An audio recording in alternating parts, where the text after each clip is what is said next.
Well, good evening and welcome to Tucker Carlson tonight. Today was a big win, or seemed to be, for Republicans in the Congress. Democrats caved to their demands. The government is back open. Ed Henry will have details on that in just a minute. Also, there are new text messages tonight from the FBI with stunning revelations about the Hillary Clinton investigation. Even if you think you know a lot about it, stay tuned. Pretty remarkable. But first, for more than a year on this show, we've discussed our country's immigration policies.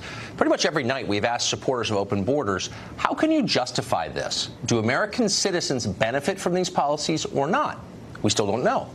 Finally, from MSNBC comes an answer. On her weekend show this Saturday, anchor Joy Reid interviewed a genealogist who had done historical research on my family.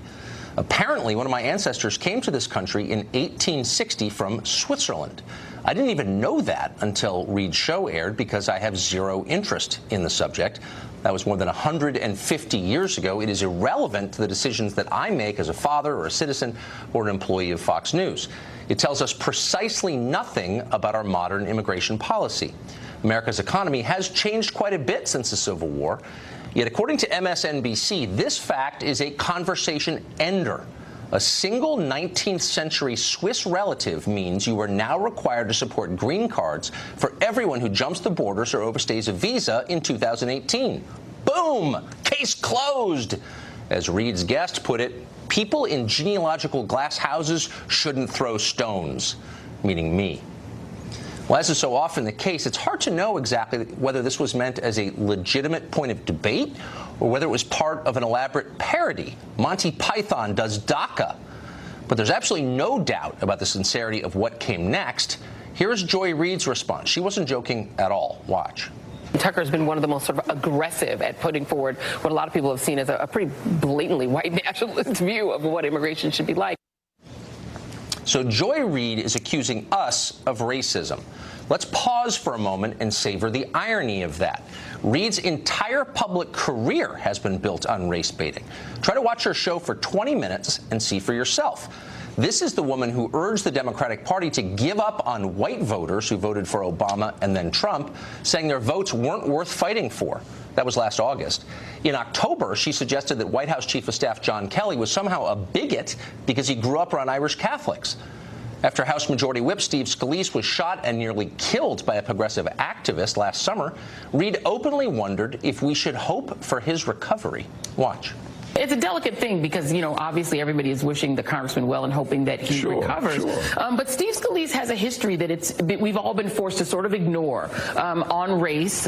He did come to leadership after some controversy over attending a white nationalist event, which he says he didn't know what it was. He also co-sponsored a bill to amend the Constitution to define marriages between a man and a woman. Because he is in jeopardy and everyone is pulling for him, are we required in a moral sense to put that aside at the moment?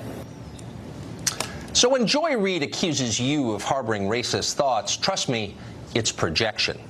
But it's also a political tactic. Reid can't explain why this country so badly needs to import millions of additional poor people. Nobody on the left can explain that because there's no real answer. So they attempt to short-circuit the conversation with slurs. That's a shame.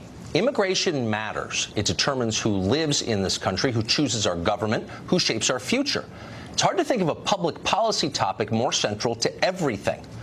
We've tried our best to discuss immigration reasonably and with civility. Most of the time we succeed, not all, but we try. We tried to make a rational case for what we think ought to be done. We'd like immigration policies that favor the American middle class over foreign countries, corporate elites, and lobbyists. We think that laws passed by our Congress ought to be respected and enforced, not mocked and ignored by our own leaders.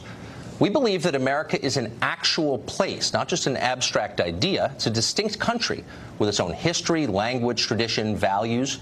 Change, when it comes, ought to be thoughtful and incremental. We owe that to the people who already live here, people of all colors and backgrounds.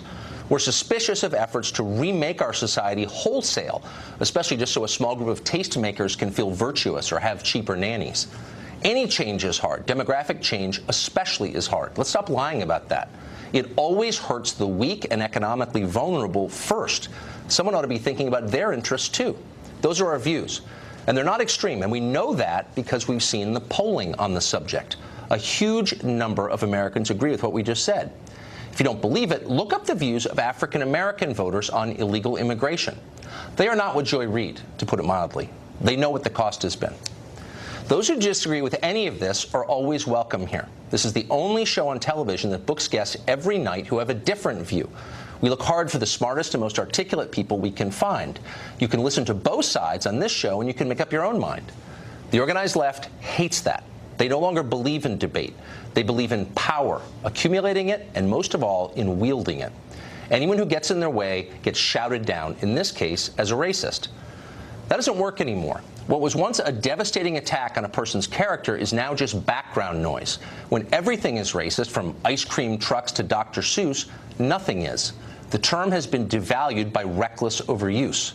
And that's a shame because it still applies. There's still plenty of racism in America, maybe more now possibly than in generations. Americans are attacked openly for their race every day in print, on television, at public gatherings. People are punished for their race in hiring, in college admissions, in government and private contracting. The left supports all of this. It's central to their worldview. It's key to their political strategy, but it's totally wrong, and we plan to keep saying that. We still believe in what used to be the central premise of American liberalism. People ought to be judged on what they do, not on how they look, or who their parents were, or what their ancestors did. We don't believe in collective punishment or reward. We believe in the individual, and because we do, we think our immigration policy ought to be driven by what each individual can add to America.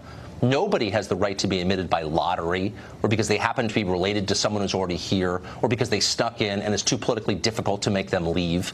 That's what we think. Disagree with it? You are always welcome on this show.